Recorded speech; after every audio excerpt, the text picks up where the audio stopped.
So I was completely overwhelmed with disappointment about Dr. Anokye's presentation on Ghana television. So I came here and said that Dr. Anokye should not have said the things he said about Quaison Sackey. I took time to read portions of the Dark Days in Ghana. Since then, somebody has sent me the soft copy of the Dark Days in Ghana. So we'll put it on our Facebook page tomorrow. So you can all print it. It's free. It's declassified, if you like. It's free. So it's not declassified. I'm just using that word. But it's free for you to print the Dark Days in Ghana. Oscar Provençal sent me that. I have to give him credit. He sent to me and said, this is the book that you're talking about. Everybody can read it.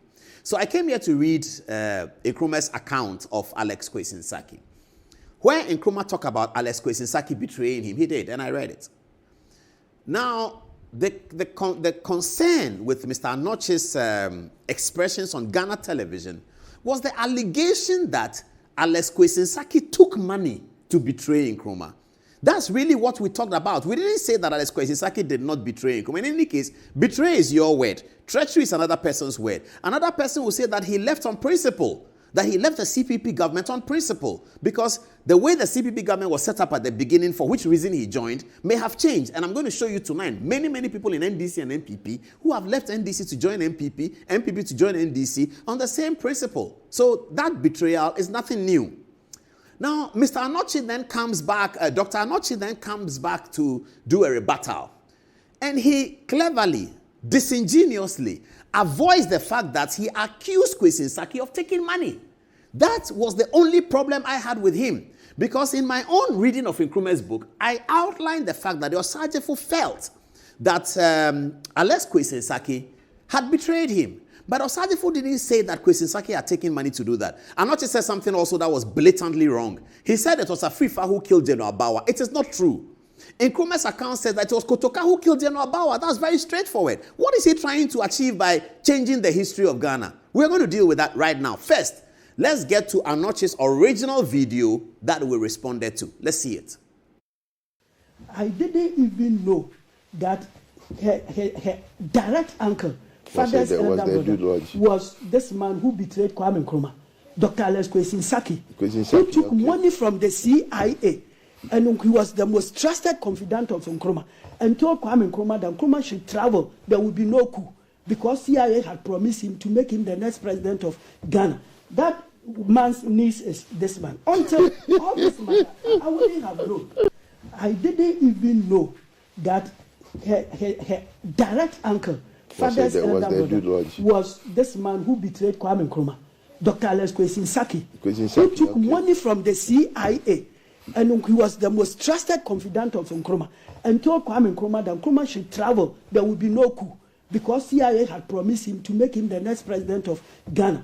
That man's niece is this man. Until all this matter, I wouldn't. So this is the dishonesty of Dr. Anochi.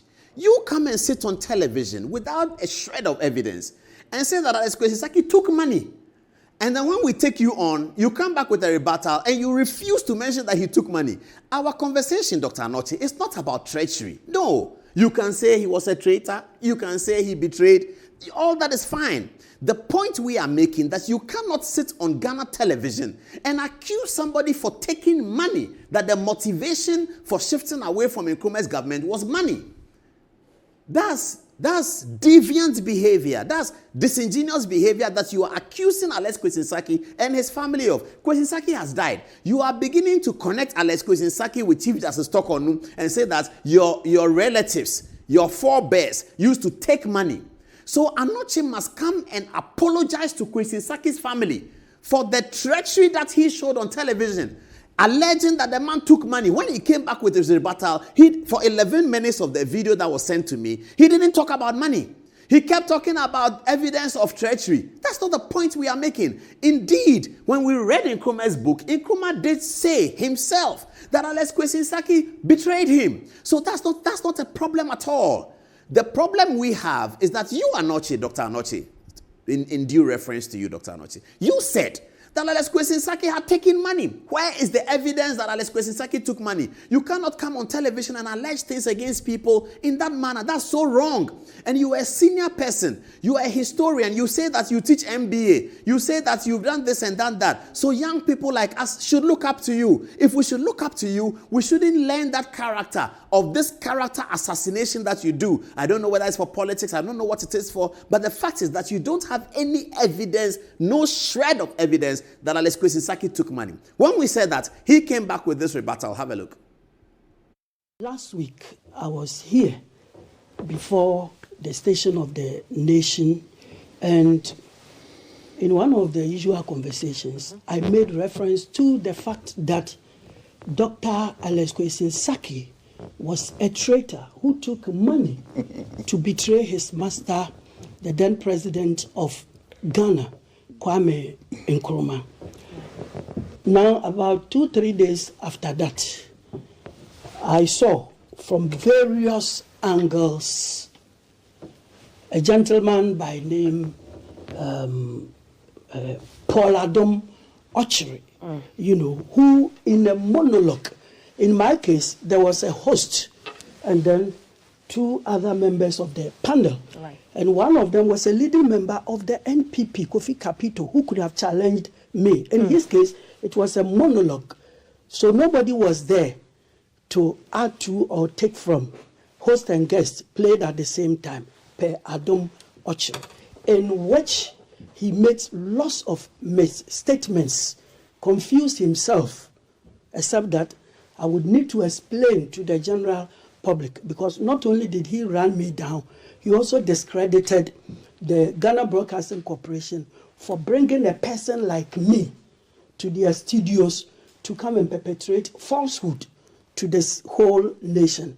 It's very unfortunate. Now, I would give him the respect he deserved, and especially acknowledge him for the fact that before running me down, he said he liked the way I always articulated my issues too, and the fact that I belong to a certain caliber.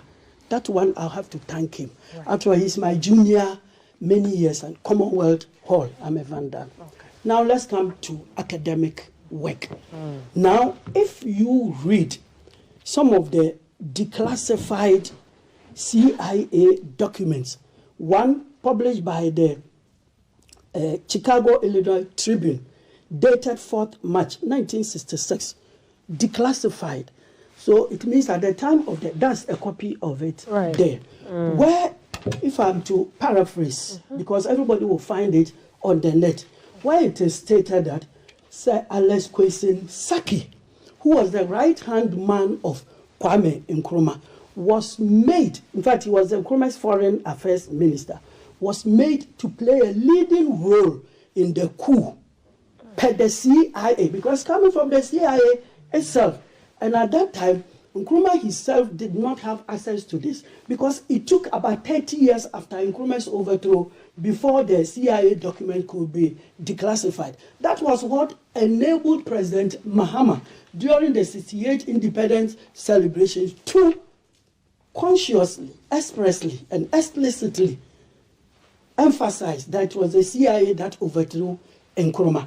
Now, when you go to Ghana Web, they've also done a lot of research, and it all boils down to only one man in Nkrumah's cabinet that helped the CIA to overthrow Nkrumah. So the first question that Paul Adom-Otchere will have to ask himself is that, over the years, how come that no minister of Nkrumah has been pointed or fingered as playing a leading role in the overthrow of Nkrumah, apart from, say, Quaison Sackey? That is what he should start thinking about. The second one is the CIA's own published information. So can he say that CIA is lying against itself?